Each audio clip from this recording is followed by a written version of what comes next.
Today, it's time to get schooled. And speaking of today, did you know that on this day, July 22nd, 1598, William Shakespeare's play The Merchant of Venice was entered on the Stationer's Register? Essentially a copyright, Shakespeare's controversial play was now readily seen on stages in London. The primary plot follows a Venetian merchant named Antonio who defaults on a large loan provided by Shylock, a Jewish moneylender. Too often, what is most remembered in this story is Shylock's apparent vengeance, particularly his demand for a pound of flesh. Often forgotten, however, was the terms of Antonio's loan that required a pound of flesh if he defaulted. Portia, in her own attempt to save Antonio, puts forward the quality of mercy.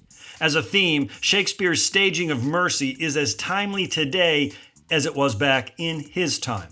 Shakespeare's 37 plays, including The Merchant of Venice, are timeless teachers.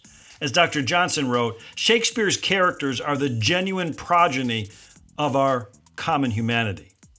What seems to be the powerful lesson of this little tale is that critics often miss the point. Let me give it a try. Today, Shakespeare's once popular Merchant of Venice and its primary character, Shylock, has difficulty being staged. Characterized as anti-Semitic, Shakespeare's play can now be found on many banned lists. Shylock, as an archetype, was used as propaganda by the Nazis. The Merchant of Venice was prominently played throughout Germany in the 1930s as a Judeo-phobic propaganda tool. There is little in the play, however, to suggest it was Shakespeare's intent to demonize Jews. Shylock, to the casual reader, comes off as being a sympathetic character. To this amateur critic, Shakespeare rather was pointing out the hypocrisy of the Orthodox faith and its tacit criticism of usury.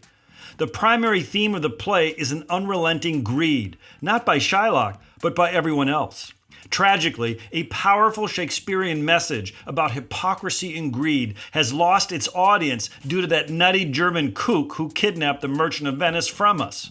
How many other examples are there where mistaken critics have silenced the past?